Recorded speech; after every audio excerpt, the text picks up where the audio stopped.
Hello everyone, this is Nate. I am the Marketing and Community Lead for Laterpress, and in this video I am going to show off very briefly how to create an account with Laterpress if you do not already have one, and from there how to upload your book if you already have a work in progress or a completed manuscript that you want to upload, so you could start serializing it or publish it and sell direct to readers as a finished copy. So from the Laterpress home site here, you would click Login. And if you have an account, you would enter your email and password here to log in.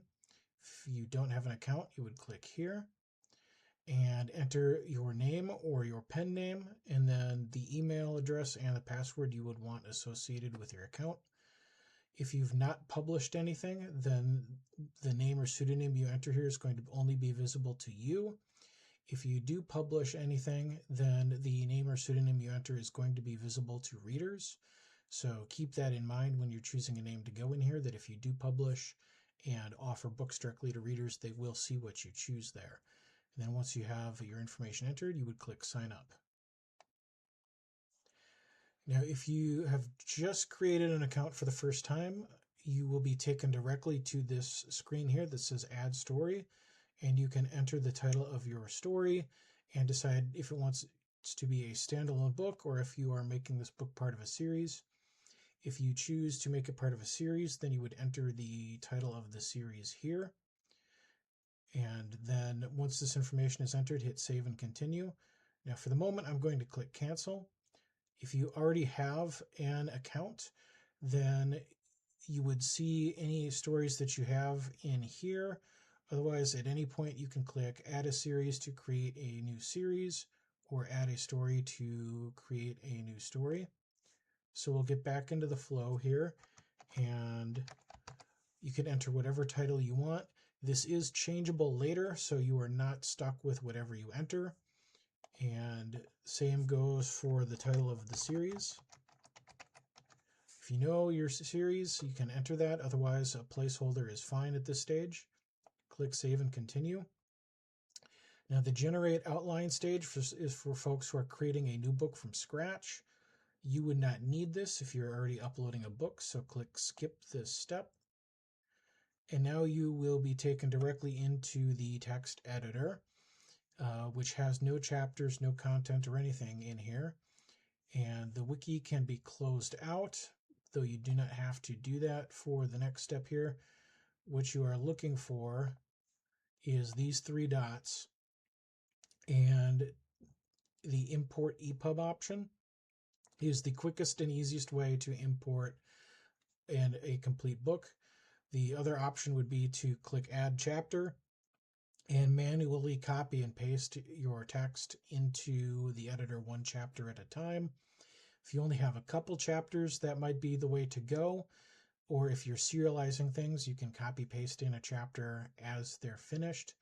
But most people are going to want the import epub option, which when clicked opens a file browser to let you scroll through and decide what book you want to import here.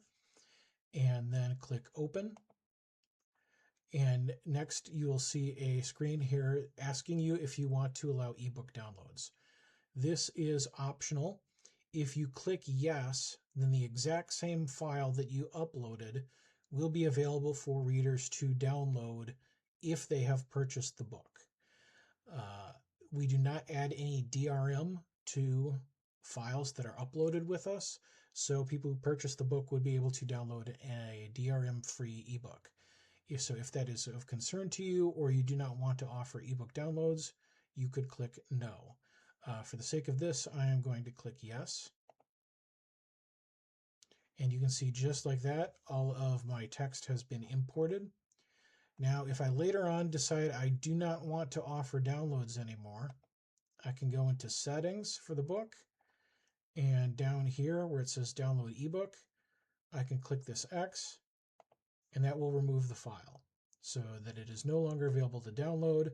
And if I wish to upload a file again, I can upload the same file here. When you upload an EPUB file into here, this only changes its downloadability. If you upload another import epub here after you've already had text in, what that would do is take the epub that you upload and append all of that new text to the end of this existing document. So you'd have a whole lot of unnecessary chapters. So you only want to import the epub here the first time you're doing things. And now you can check through things. I formatted the ebook file through Atticus here, so it adds numbers. So one bit of cleanup I might want to do is quickly use the table of contents option to strip these numbers out of here so that it's just my chapter titles. But then after that, you would be good to go. So as you can see, uploading a book into the Laterpress editor is very, very quick and easy. With Atticus, you can see here my formatting carried over. So the things I wanted to be in italics are still in italics. So that is nice and easy. The manuscript remains unpublished here so that it could be edited and revised to your heart's content. And in the next video, I will show off when you are satisfied with the state of a manuscript, how do you publish it. So stay tuned for that next tutorial.